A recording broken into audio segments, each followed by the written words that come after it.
Hola, muy buenos días y bienvenidos al proyecto de Ipichipatsala de español. Yo me llamo María Teresa Miramón y soy profesora visitante de la Universidad Jawaharlal Nehru en New Delhi. En esta universidad imparto asignaturas de lengua, literatura e historia de España, como por ejemplo literatura española medieval o literatura española del siglo XX y contemporánea, al igual que historia de España del siglo XX y diversas asignaturas de lengua española. En esta ocasión vamos a comenzar con el módulo 33 del paper 15 de Historia y Cultura en Hispanoamérica, que se titula El arte en Hispanoamérica. En este módulo vamos a hacer una aproximación al arte hispanoamericano y para ello vamos a hacer una panorámica de las etapas por las que transitó el arte en este continente desde antes de la conquista hasta la actualidad.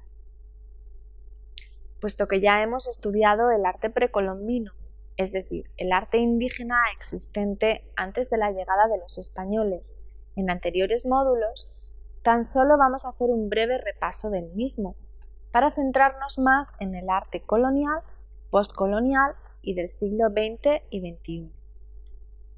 El arte postcolonial se puede definir como la mezcla del arte precolombino, propio de las culturas indígenas americanas y de los colonos europeos que conquistaron el territorio y se instalaron allí. Un tipo de arte propio de esta época es el llamado arte indocristiano. En la actualidad, la identidad del arte latinoamericano se ha consolidado como un arte sincrético que bebe de las raíces prehispánicas, que siempre han estado presentes desde antes de la llegada de los españoles y que se mezclan con raíces europeas y africanas, produciendo sus propios valores estéticos y proyectando los problemas del mundo latinoamericano con una perspectiva única y propia. Vamos a pasar entonces al primer punto de nuestro módulo, en el que vamos a hablar en general del arte en Latinoamérica. México fue el primer país latinoamericano que formó su propia academia artística con la Real Academia de San Carlos en 1785, impulsada por los artistas novohispanos que solicitaron al rey de España su creación. En 1791 se comenzaron a impartir las clases de la academia, especializada en arquitectura, pintura y escultura para todo el virreinato de la Nueva España.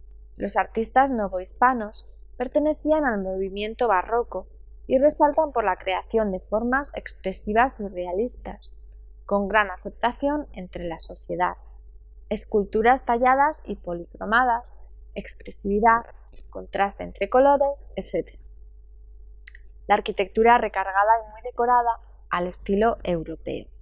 En la actualidad, la identidad del arte latinoamericano se ha consolidado como un arte sincrético que bebe de las raíces prehispánicas que siempre han estado presentes desde antes de la llegada de los españoles y que se mezcla con raíces europeas y africanas, produciendo sus propios valores estéticos y proyectando los problemas del mundo latinoamericano con una perspectiva única y propia. Dicho esto, vamos a comenzar con el próximo apartado de nuestro módulo, que va a tratar del arte indígena o precolombino. Este arte es propio de las culturas indígenas que habitaban América antes de la llegada de los españoles. Los olmecas fueron una de estas primeras culturas. La civilización olmeca se ubicaba en la costa este de México, entre lo que hoy en día son los estados de Veracruz y Campeche, y floreció entre los años 1200 y 4000 a.C. La religión olmeca, al igual que la mayoría de religiones precolombinas, era politeísta, adoraban a muchos dioses, pero el más importante era el dios jaguar, del que los olmecas creían que descendían. Por eso, entre las numerosas piezas de arte que se han encontrado, muchas representaban a este dios. Lo que hacía característico a este tipo de arte es la boca olmeca, con las comisuras hacia abajo y el labio superior muy grueso, recordando a los del jaguar. En ocasiones también mostraban colmillos. Este peculiar estilo artístico de los olmecas se ha encontrado también lejos de las zonas donde ellos se establecían, así que se considera que este pueblo logró entablar relaciones con otros pueblos distantes. Respecto a las civilizaciones andinas, las más antiguas conocidas son la cultura chavín y la mexica, que destacan por sus construcciones arquitectónicas religiosas. Los mexicas eran excelentes trabajadores de la cerámica y de la metalurgia, y trabajaban el cobre y empleaban en él numerosas técnicas para fabricar todo tipo de herramientas y ornamentos.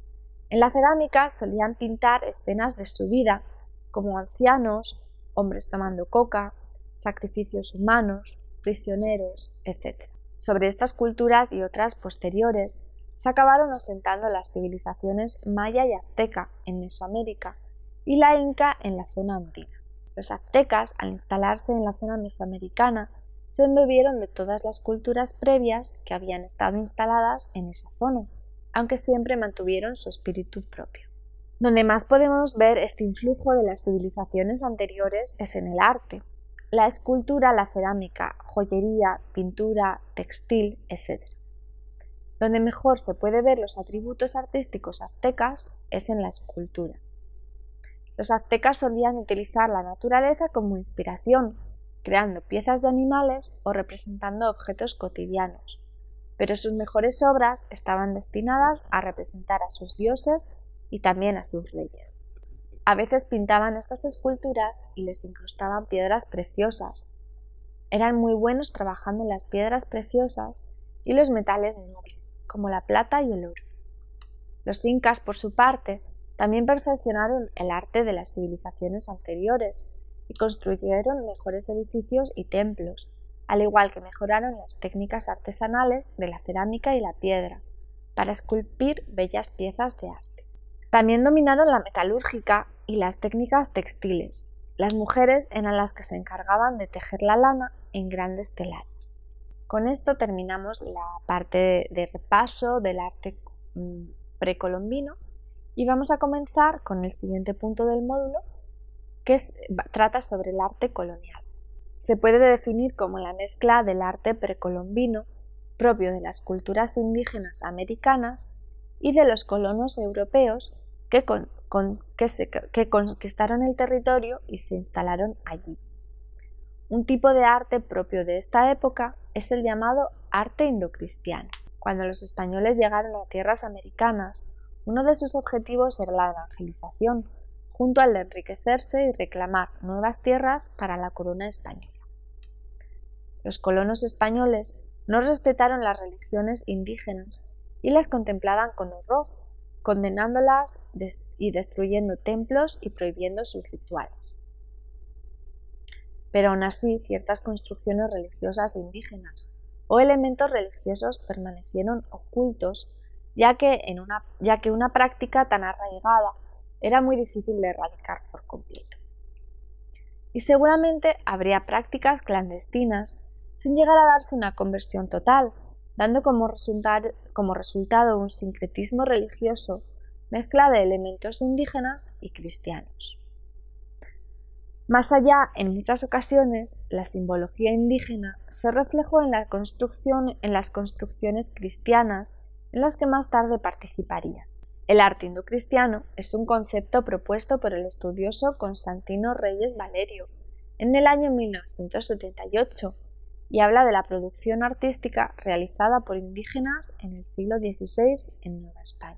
Todas las disciplinas artísticas se vieron mejoradas gracias al trabajo de los monjes franciscanos en México en 1535, que en el Colegio de Santa Cruz de Tlatelolco pasaron a enseñar a los hijos de los nobles indígenas las siguientes disciplinas: arquitectura, albañilería, carpintería, escultura, iluminación de estampas, música, etc. Esto dará como resultado una magnífica mezcla de elementos de inspiración indígena y española. Se piensa que al no conocer los frailes españoles suficientemente la iconografía precolombina, los nativos podían utilizar elementos religiosos indígenas en decoraciones escultóricas o en la arquitectura de templos, sin que los españoles lo notaran o se dieran cuenta del significado que aquellos símbolos podían transmitir. El profesor José Moreno Villa, en 1949, llamó este tipo de arte tequitqui, que significa vasallo en náhuatl. Este nombre se aplicó a obras cristianas del siglo XVI, principalmente esculturas realizadas con técnicas indígenas, como por ejemplo pilas bautismales, portadas de templos, etc. Después pasó a ser conocido como arte indocristiano, el concepto propuesto por Constantino Reyes Valerio, ya que dichos indígenas recibían instrucción artística en el colegio y se consideraba que tenían una formación culta. Alguna de la simbología que se puede encontrar en este tipo de obras están labrados en los muros de las obras, y uno puede encontrar águilas que representan al sol y al dios Huitzilopochtli, que a veces aparece junto a un nogal, y corazones que representan la fundación de la ciudad de Tenochtitlán, lagartijas, serpientes, felinos, ídolos o figuras prehispánicas, entre otros. Y con esto pasamos al arte poscolonial. Un arte individualista destaca en este periodo, en el que la época del descubrimiento y la conquista es plasmado habitualmente en obras pictóricas, al igual que representaciones locales, sociales y políticas. Coetáneo al impresionismo, en Hispanoamérica hubo un movimiento que podría denominarse como indianismo y que tuvo mayor presencia en Lima y en México. El indianismo es el conjunto de ideas y el movimiento que se centra en la exaltación de todo lo que tiene que ver con los grupos indígenas. Este movimiento también se reflejó en la escultura, que se centra en la exaltación de los grandes héroes históricos de cada territorio recientemente formados después de las guerras de independencia. Entre los artistas más reconocidos del siglo XIX se puede mencionar a los argentinos Eduardo Sivori, Emiliano Pueyrredón, Ernesto de Cárcova, los chilenos Pedro Lira y Alfredo Valenzuela, o los mexicanos Santiago Rebull y José María Velasco, entre otros. Y con esto pasamos al punto 6 de nuestro módulo, que está titulado como el arte en el siglo XX y el XXI. El arte del siglo XX y XXI recorre diferentes movimientos artísticos que también se vivieron en Europa, como el romanticismo, realismo, naturalismo, surrealismo, expresionismo, indigenismo y muralismo. Al mismo tiempo, el arte va adquiriendo tintes más heterogéneos e individualistas conforme avanza el siglo XXI. El arte se vio muy influenciado por la política y por los movimientos sociales del momento, como se puede apreciar gracias al movimiento del muralismo, que plasma las revueltas político-sociales de la época. De este grupo podríamos mencionar a Diego Rivera, José Clemente Orozco, David Alfaro Siqueiros o Frida Kahlo, en una línea figurativa y didáctica que difunde una aseveración cultural nacionalista y unas manifestaciones políticas revolucionarias. Este movimiento artístico comenzó a principios del siglo XX, después de la Revolución Mexicana en 1910, y que fue reforzado por la Primera Guerra Mundial. Sus artistas querían hacer una crítica social, política y económica hacia las injusticias que se estaban viviendo en el país y hacían demandas que protegían los derechos de los mestizos, la clase media y baja, en contra del presidente Porfirio Díaz. En 1923 el muralismo adquirió una gran fama internacional, no solo en México, en parte gracias a los tres grandes, es decir, los artistas Diego Rivera, David Alfaro Siqueiros y José Clemente Orozco, que pintaban bajo el mecenazgo de los fondos del Departamento de Educación. A continuación vamos a hacer una breve descripción de sus vidas y su obra. Y vamos a comenzar con Diego Rivera. Diego Rivera nació en 1886 en México y estudió en la Academia de San Carlos de 1896 a 1902, hasta que la abandonó con 16 años porque, según él, la enseñanza solo estaba dirigida a reproducir fielmente los objetos. Así pues, entre 1907 y 1921 estudió pintura en Europa. En 1921 regresó a México, donde participó en el renacimiento de la pintura mural, que había sido iniciado por otros artistas y subvencionado por el gobierno. Trabajó y organizó varios murales sobre la historia y sociedad de su país en techos y paredes de edificios públicos y fue uno de los fundadores del Partido Comunista Mexicano. Su obra maestra fue La Tierra Fecunda, en 1927, para la Escuela Nacional de Agricultura de Chapingo, en la que representaba el desarrollo. Su obra maestra fue La Tierra Fecunda, de 1927, para la Escuela Nacional de Agricultura de Chapingo, en la que representaba el desarrollo biológico del hombre y la conquista de la naturaleza. Diego Rivera tuvo 4 esposas y varias aventuras extramatrimoniales, de las que tuvo al menos una hija natural, muchas de ellas con mujeres que posaban para él como modelos. Su primera mujer fue la artista rusa Angelina Belov, la segunda Guadalupe Marín, modelo de sus retratos y con quien tuvo 2 niñas. La tercera de sus esposas fue la también artista mexicana Frida Kahlo, que era 24 años más joven que él, y con la que se casó en 1929. Un año más tarde de la muerte de esta, en 1955, se casaría con Emma Hurtado, también mucho más joven que él y su amiga desde hacía 10 años. Estarían juntos hasta la muerte de Diego en 1957. A partir de 1932 se trasladó con Frida Kahlo a Estados Unidos para trabajar para el Instituto de Bellas Artes de Detroit, donde realizó diversos trabajos para centros estadounidenses y en 1935 terminó una serie de frescos para la escalera monumental del Palacio Nacional de la Ciudad de México, con una interpretación propia de la historia de México, su país. Pasamos a David Alfaro Siqueiros, que nació en 1896 en México y cursó sus estudios en la Escuela de Bellas Artes de México y en la Escuela de Santa Anita de esa ciudad. En 1914 se incorporó a la Revolución Mexicana y alcanzó el grado de coronel. Fue, como hemos dicho, uno de los 3 artistas más grandes del muralismo y residió en París, Barcelona y Estados Unidos. En Barcelona publicaría su Manifiesto para los Artistas de América, donde hablaba de sus ideas sobre el muralismo. Cuando regresó a México, organizó el Sindicato de Pintores, Escultores y Grabadores Revolucionarios y comenzaron a tener trabajos solicitados por el gobierno. Formó parte del Partido Comunista Mexicano y fundó el periódico El Machete. De una fuerte ideología marxista, participó en las revoluciones contra Huerta y también en la Guerra Civil Española, en el lado republicano, en las brigadas internacionales. De los años 1936 al 37 se trasladaría a New York y formaría una escuela estética. Después de su vuelta a México, sería exiliado a Chile por participar en un atentado contra Trotsky, ayudado por el entonces cónsul Pablo Neruda. Su activismo político, reflejado en sus obras artísticas, nunca cesó y en 1962 fue encarcelado un año por ocasionar disturbios estudiantiles de extrema izquierda. Algunas de sus marchas más célebres son, por ejemplo, la Marcha de la Humanidad en 1971, que son unos 4.600 metros cuadrados de paneles que decoran el Hotel de México, o del porfirismo a la revolución en el Museo Nacional de Arte de México. José Clemente Orozco nació el 23 de noviembre de 1883 en Ciudad Guzmán, México.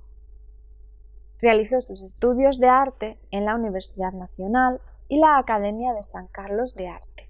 La arquitectura era su carrera prevista y por un tiempo estuvo asociado profesionalmente con el arquitecto Carlos Herrera. Pero después de 1909 se aplicó por completo a la pintura, el dibujo y la impresión. En 1922 se unió a Diego Rivera y David Alfaro Siqueiros al Sindicato de Pintores y Escultores, intentando recuperar el arte de la pintura mural con el patrocinio del gobierno. Una de sus más destacadas obras fue la serie de murales que hizo para la Escuela Nacional Preparatoria sobre la Conquista, la colonización y la Revolución Mexicana. De 1927 al 34 trabajó en Estados Unidos. Allí realizó un grupo de murales importantes para diversos organismos. A destacar son los murales que realizó para la Biblioteca Baker, que escenifican la historia de América con la serie La llegada de Quetzalcoatl, El retorno de Quetzalcoatl y Modern Industrial Man. Cuando regresó a México, realizó también diversos murales, como por ejemplo en el Palacio de Bellas Artes en el 34 y la Suprema Corte de Justicia en 1941 en México DF. Además de diversas series en importantes instituciones de la ciudad de Guadalajara, como el Palacio del Gobierno, la Universidad o el Hospicio Cabañas. Durante la década de 1940 pintó algunos lienzos.